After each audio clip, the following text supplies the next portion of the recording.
So I get home, happy to have my new tattoo on me.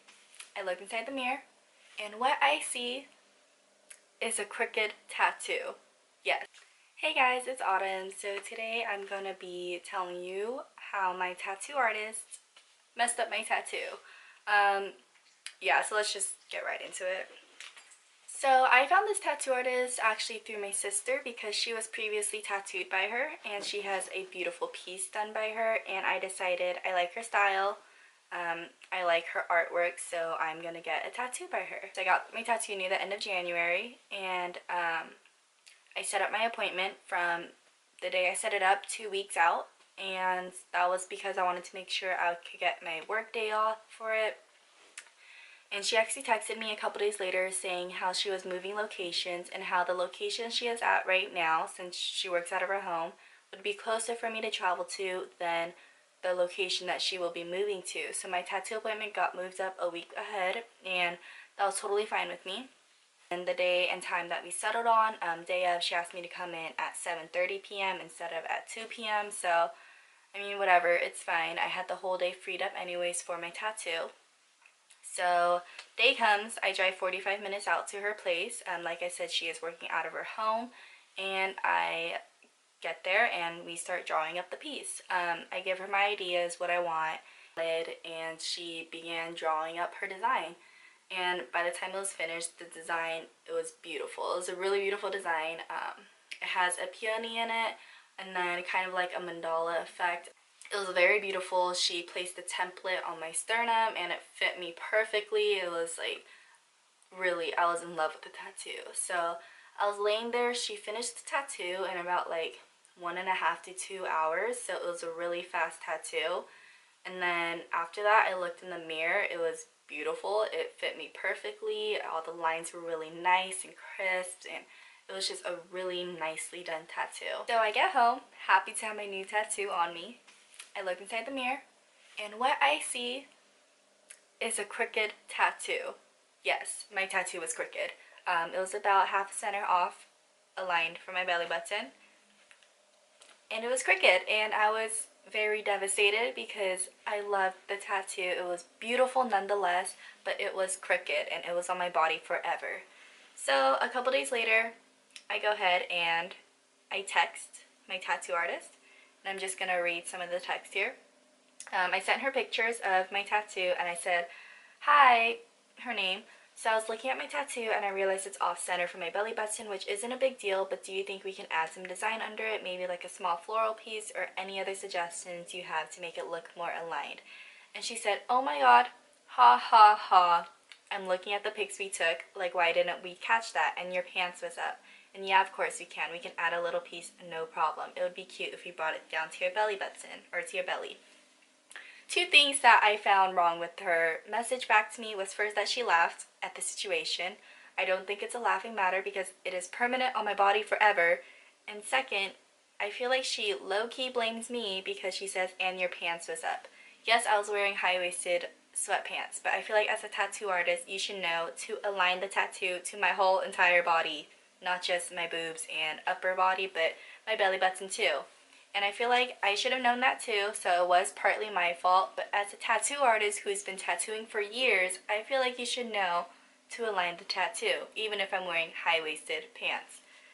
So we set up another appointment, and like always, her appointment scheduling, she does rescheduling a lot. So set up an appointment for a week. It was like, I think from that time I set it like a week in advance, and she texted me the day of in the morning saying, are you available all day by any chance? I put my appointment at like, I think I put my appointment at like 1 p.m. and she texted me at around 10 a.m. asking me if I'm available all day. And like I said, for my appointments I clear up the whole day, so I said yes. My schedule's clear, what time were you thinking? So it's around evening time, nighttime. I said no problem. And then text me a few hours later saying I'm thinking around 7 to 8ish. And I told her I can be there by 7, and she tells me I'm just waiting on my boyfriend to see when he'll get home because she has no babysitter for the day. I get it, you're a young mom, you're working out of your house, you need a babysitter. I understand. But the thing is, I set my appointment 1 week in advance. You had 1 whole week to find a babysitter. 1 whole week. And you're telling me day of that I need to postpone my time for the tattoo because you don't have a babysitter. Okay, so told her, if you need me to come by a little later than 7, just let me know. And she texted me a screenshot snap of her and a boyfriend talking about him not going to be able to get home. And she asked me if I'm available any other time this week. And I tell her, you know, I work every night for the rest of the week. I can do the mornings. So schedule it for a Wednesday morning, then following week at 10 a.m.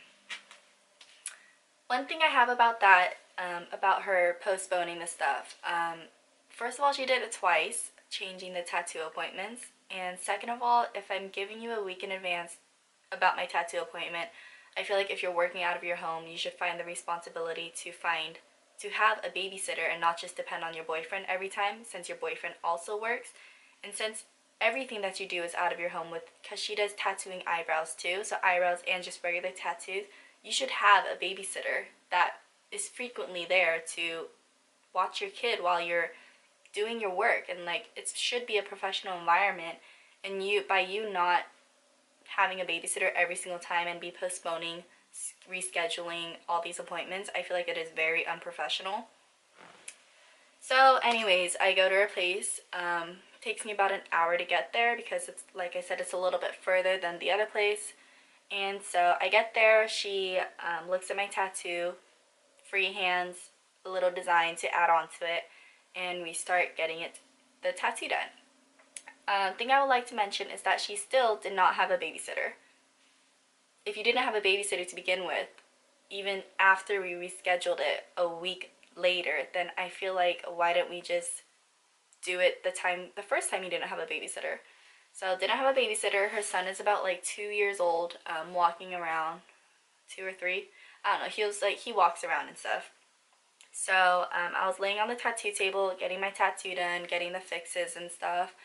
And her son comes along, you know, touching the tattoo table, bringing his little car, rolling it around the tattoo table, rolling it on my arm, hitting the car on the table right next to my head. And when I get a tattoo, especially on my stomach area where your body's already moving from breathing, I feel like you should stay very still. So I had to try to ignore her son almost hitting me with his toy many times, and him rolling his toy all over me with her not really saying a word. And I was just like, you know what, like, I'm done with this tattoo experience. I'm done with going to her. And that's kind of when I was really over everything. So after like 45 minutes to an hour, she's done with the tattoo. She fixed all her mistakes. She cleaned up some other lines from the old tattoo, and she charged me $50 to continue her work. I expected to pay, but at the same time, I feel like if you made a mistake of putting a tattoo cricket on my body, that you shouldn't charge your person or your client, and you should just rely on a tip if they're giving it to you. And for me, I'm really bad about tipping, where I feel bad for not tipping. So especially with tattoos, I tip very high. But she charged me $50. I gave her $100 in total, and I left. I walked out. And yeah, so my tattoo is fixed now. I was still pretty bothered about my whole tattoo experience. I know I'm not going to be going back to her. Later that night, she texted me saying like, oh, thank you for the tip, we really appreciate it. But I just know I'm not going to be going back to her, although her artwork is incredible. She has a very light touch with tattoos. It just wasn't worth it for the level of unprofessionalism she had, and just the experience there with her son always interrupting the tattoo. Yeah, so I don't think I'm going to be going back to her, but let me just show you my tattoo and what it looks like now. I'll put a picture over here somewhere of what it was before. I was in love with it before. It was beautiful, amazing, and let me just show you what it looks like now though. So this is my tattoo now. So this is it. She added this little thing along with this thing, and then to make it not look so long, she added this part, and then these little lines right there too. And as you can see, this part goes straight down, and then this part is like slanted. So if you look at it with my belly button, you can see how it was crooked, and then this part like now is aligned.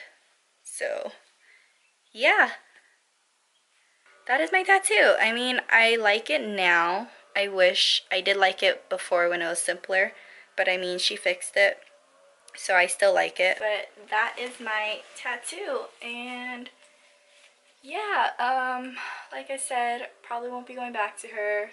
I recommend if you're getting a tattoo, make sure it's all the way lined up to your entire body, not just, you know, the top half. But nonetheless, I am still happy with it. I was glad we were able to fix it somewhat. I mean, if you look at it carefully, you can see the mistakes and stuff and the little crookedness, but overall, I'm still happy with this, so yeah. So thank you for watching. I hope you enjoyed.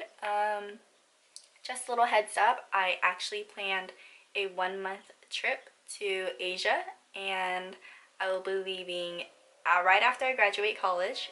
So the next couple months is going to be really exciting. I'm going to be graduating college, and then I'm not going to be walking for school just because I personally don't want to.